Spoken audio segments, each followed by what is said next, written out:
Social media के माध्यम से दो व्यक्ति आपस में मिलते हैं और दोनों व्यक्ति दोस्त होते हैं और दोस्ती धीरे धीरे प्यार में बदल जाती है और दोनों एक दूसरे से इतना ज़्यादा करीब हो जाते हैं। दोनों जीने मरने की कस्में खाते हैं। जब कस्में खाते हैं और दोनों जब आपस में एक दूसरे के पहचानते हैं यानी जान पहचान निकालते हैं, तब वही ठियन से इन दोनों का खेल बिगड़ जाता है और दोनों का खेल इतना ज़्यादा बिगड़ जाता है कि एक नहीं दो हत्या हो जाती है।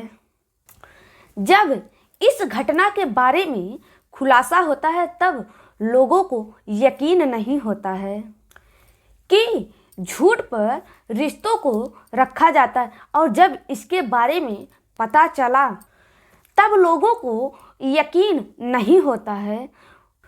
जितना सोशल मीडिया के अंदर लोग जाएंगे उतना ही लोग सोशल मीडिया के अंदर दलदल में घुसते चले जाएंगे यानी धंसते चले जाएंगे और वो लोग निकल नहीं पाएंगे। नमस्कार, मैं शानू चौहान, आप देख रहे हैं सच तक दुनिया। यह घटना छत्तीसगढ़ जिले का है। छत्तीसगढ़ जिले का एक कबीर धाम है और कबीर धाम का मुख्यालय कवर्धा है। 25 फरवरी 2024 के सुबह लगभग 10 बजे कवर्धा सिटी में एक कॉलोनी है। वह कॉलोनी शिक्षा कॉलोनी का है।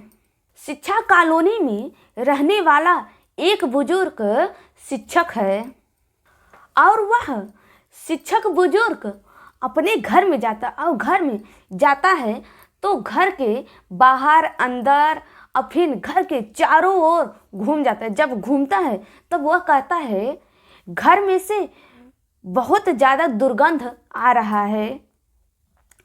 तब शिक्षक के पास एक महिला रहती है। महिला कहती है कि अपने घर में से नहीं आ रहा है दुर्गंध। अपने पड़ोस के पास में एक घर रहता है, वो लोग बहुत ज़्यादा गंदगी करते हैं, उस घर से गंदगी की दुर्गंध आ रही है। तब शिक्षक बुजुर्ग उस पड़ोस के घर पर जाता है और कहता है कि तुम लोग अपना घर साफ सुथरा रखा करो, इतना दुर्गंध आ रहा है आपके घर से। तब पड़ोस वाला व्यक्ति कहता है कि हमारे घर में से दुर्गंध नहीं आ रहा है, आपके घर में से दुर्गंध आ रहा है। और इसी बात को लेकर उन दोनों में कहासुनी हो जाती है। जब कहासुनी हो जाती है और उन दोनों में कुछ लोग आकर शांत कराते हैं और फिर बुजुर्ग अपने घर पर चला जाता है। दुर्गंध का लेवल इतना ज़्यादा बढ़ जाता है कि बुजुर्ग के घर के पास से 100 किलोमीटर की दूरी पर एसपी ऑफिस रहता है। एसपी ऑफिस में जो कर्मचारी रह रहे थे और जो लोग आ रहे थे अपनी शिकायत करने के लिए, उन लोगों से एसपी कहते हैं कि आज ऑफिस में बहुत बदलाव तो नहीं लग रहा है और बहुत ज़्यादा दुर्गंध आ रहा है। तभी ये बात कर्मचारियों को पता चलता। तब कर्मचारियों ने रूम को यानी ऑफिस को साफ सुथरा करने लगते हैं तो कोई यानी मारने लगता है और कुछ लोग साफ सुथरा करने लगते हैं, लेकिन वह दुर्गंध तब भी नहीं जाता है। एसपी थे वो 5 बजे जब जाते हैं एसपी ऑफिस से निकल कर बाहर तो वह दुर्गंध बहुत ज़्यादा लेवल में हो जाता है और वो समझ नहीं पाते कि आखिर यह दुर्गंध आ कहाँ से रहा है और वह एसपी अपने घर चले जाते हैं। 5 बजे कवर्धा में दुर्गंध का लेवल बहुत ज़्यादा बढ़ जाता है और पड़ोसियों ने अपना रूम साफ सुथरा करने लगते हैं, अगल बगल भी देखते हैं, लेकिन दुर्गंध कहाँ से आ रहा है ये पता नहीं चलता। तभी एक पड़ोसी का नज़र एक घर पर जाता है। उस घर में ताला लगा रहता है और वह पड़ोसी पुलिस को इन्फॉर्म करता है और पुलिस मात्र 10 मिनट के बाद आती है और उस घर के पास पुलिस जब जाती है और आसपास के लोग भी उस घर के लगे खड़े हो जाते हैं। पुलिस जब दरवाज़ा खटखटाती है लेकिन अंदर से कुछ आवाज़ नहीं आती है। पुलिस पास वाले लोगों से उस घर के व्यक्ति का नंबर लेते हैं और नंबर जब फ़ोन लगाते हैं तब फ़ोन भी नहीं लगता। पुलिस जैसे ही दरवाज़ा तोड़कर देखते हैं तो उस घर की बेटी दुल्हन में सजी हुई रहती है और उस घर की बेटी का उम्र लगभग 38 वर्ष था और उस लड़की का नाम वसुंधरा था।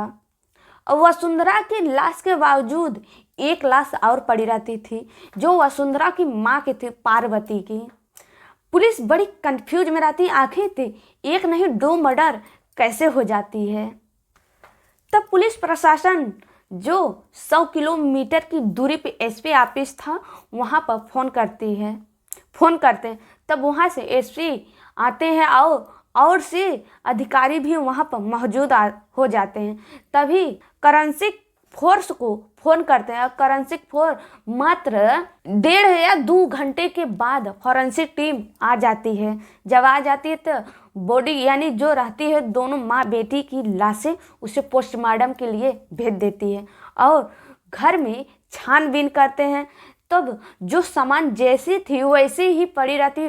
मामला चोर का भी नहीं लगता। अगर चोर आता तो सामान बिखरा पड़ा रहता है लेकिन सामान बिखरा नहीं पड़ा रहता है। जो जैसा था वो सिर्फ वैसे ही पड़ा रहता था। तभी रिश्तेदारों को फ़ोन करके बुलाया जाता और उन लोगों से भी पूछताछ की जाती लेकिन उन लोग भी कहते हैं हम ये नहीं जानते। जब पुलिस ने आसपास के लोगों से पूछते हैं तो कोई लोग कहते हैं हम नहीं जानते, तो कोई लोग कहते हैं कि हाँ एक व्यक्ति है जो 1 महीने से इन लोगों के घर पर आता था और लगातार आता था।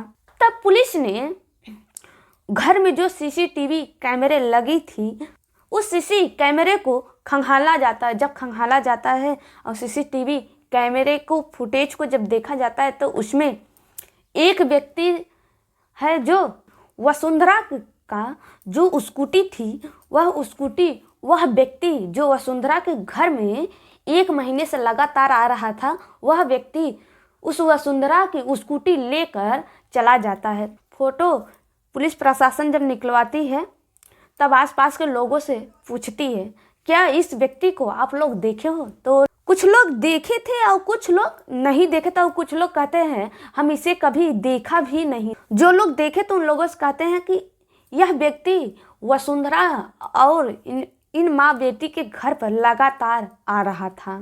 पुलिस ने उन माँ बेटी यानी वसुंधरा की मोबाइल को जांच करते हैं तो देखते हैं उस व्यक्ति का 1 महीने से लगातार फ़ोन आया हुआ था और लास्ट फ़ोन भी यानी नंबर उसी का उस मोबाइल में था। जब पुलिस प्रशासन उस नंबर को उस व्यक्ति के पास फ़ोन लगाते तो वह व्यक्ति फ़ोन नहीं उठाता है। तब पुलिस को थोड़ा उस व्यक्ति पर शक होता है और पुलिस फौरन उस व्यक्ति के घर पर यानी बिलासपुर जाती है। बिलासपुर का एक जगह लगता है सिरगिट्टी कीर्ति नगर और कीर्ति नगर में वह व्यक्ति रहता है और उस व्यक्ति का नाम है अश्वनी कुमार पांडे। और पुलिस प्रशासन अश्वनी कुमार पांडे के जब घर पर जाती है तो अश्वनी कुमार पांडे अपने घर में मौजूद रहता है और जब देखती बाहर वसुंधरा का स्कूटी भी रहता है तब पुलिस शक में थोड़ा बहुत आ जाती है। जब पुलिस घर में जाती है तब वह अश्वनी से पूछताछ करती है, कहती है क्या इस 2 महिलाओं को आप जानते हो? तब अश्वनी कहता है हाँ हम जानते हैं लेकिन इन दोनों से इतना हमारा तालमेल नहीं है। तब पुलिस कहती है अगर इतना ज़्यादा तालमेल नहीं था यानी इन दोनों में इतना व्यवहार नहीं था तो इस मोबाइल नंबर में सबसे ज़्यादा आप ही का नंबर है। और पुलिस को अश्वनी ने गुमराह कर रहा था। तब पुलिस ने अश्वनी को पकड़ के सीधा थाने पर ले जाती है और वहाँ पर अश्वनी से जब सख्ती से पूछताछ की तब मामला कुछ और ही समझ में आ रहा था। यह व्यक्ति सोशल मीडिया पे एक्टिव रहता है और सोशल मीडिया पर इसकी नज़र एक खूबसूरत लड़की पर पड़ता है और वह व्यक्ति उस लड़की का नंबर निकालता है। जब नंबर निकालता है तब ये दोनों में आपस में बातें होती है और मोबाइल पर चैटिंग भी होती है। और फिर एक दिन वह लड़की कहती है कि हमें तुमसे मिलना है। तब वह लड़का उस लड़की के घर पर कवर्धा में आता है। कवर्धा में आता है तब वसुंधरा के माँ यानी पार्वती से भी मिलता है और वह लड़का जब उसका मन करता था तब वसुंधरा के घर पर आता था और इन दोनों में लगातार फ़ोन से बातें भी हो रहे थे और फ़ोन से बातें करते करते ये दोनों इतना ज़्यादा नज़दीक हो गए थे। तभी एक दिन अचानक वसुंधरा की माँ पार्वती कहती है कि बेटा तुम मेरी बेटी से शादी कर लो और तुम लोगों की जोड़ी बहुत अच्छी भी लग रही। जब ये बात अश्वनी सुनता है तो बहुत ज़्यादा खुश हो जाता है और बातों बात में अश्वनी को ये बात भी पता चल जाता है कि वसुंधरा का 3 शादी हो गई और तीनों शादी होने के बाद और इसकी 2 बेटियां भी हैं और इसका 3 तलाक यानी इन तीनों से तलाक भी हो गया है। यानी वसुंधरा से दूरी तब बनाकर रखने लगता है और दोनों में इसी बात को लेकर झगड़े भी होने लगता है और वसुंधरा चौथी शादी में लपटी हुई थी। और जब ये बात अश्वनी कुमार पांडे को पता चलता है तब वसुंधरा से दूरी बनाकर रखने लगता है और इसी बात को लेकर दोनों में कहासुनी होती है। यानी माँ बेटी अश्वनी कुमार पर दबाव भी डाल रही थी, शादी का प्रेशर भी डाल रही थी।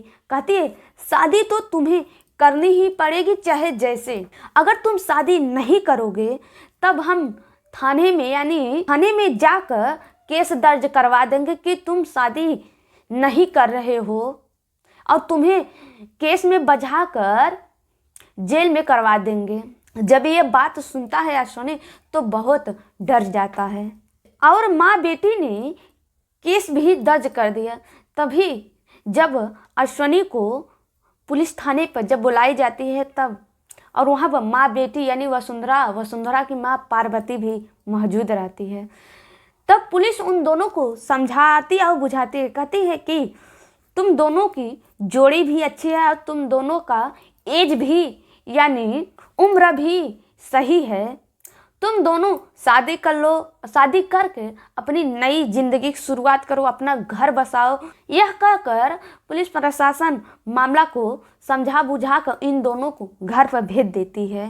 लेकिन वसुंधरा की माँ अश्वनी कुमार पर लगातार शादी की दबाव डाल रही थी और वह बहुत ज़्यादा अश्वनी कुमार परेशान हो गया था ये बात सुनकर कि उन दोनों माँ बेटी अश्वनी कुमार पर लगातार दबाव डाल रही हैं।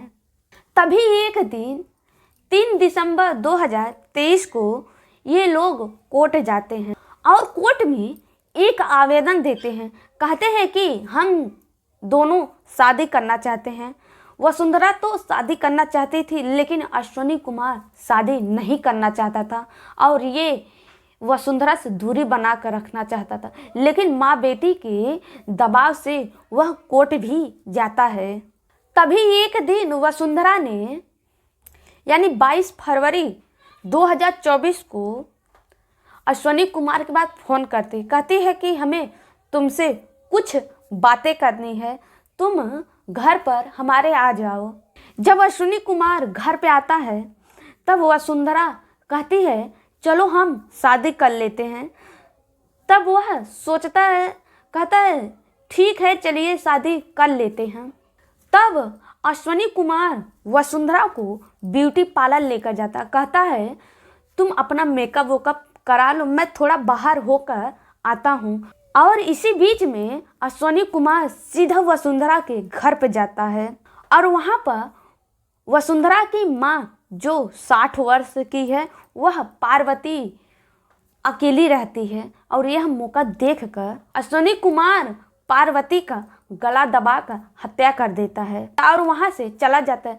तभी उस घर में वसुंधरा आती है जो दुल्हन के लिवाज में रहती है। वह घर में जैसे आती है तैसे देखती उसकी माँ की हत्या हुई रहती है और वह जब चीखने चिल्लाने की कोशिश कर रही थी तभी अश्विनी कुमार आता है और पाछे से वसुंधरा का मुंह दबा देता और वह चीख और चिल्ला नहीं पाती और उसका भी गला दबाकर हत्या कर देता है।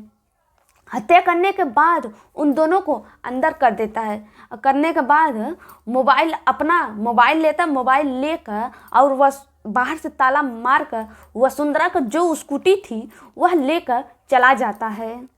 जब ये बात पुलिस प्रशासन सुनते तो उनके पैरों तले जमीन खिसक जाता है और आरोपी अश्विनी कुमार को तुरंत हिरासत में लेकर उसके ऊपर आगे की कार्रवाई करना शुरू कर देते हैं और आगे की जांच भी करते हैं। कहीं कुछ और लोग तो इसमें मिले हुए नहीं है कि काफ़ी बदकाली अश्विनी कुमार ही बदकाली इसमें है। उसको कोर्ट में ले जाया जा रहा है।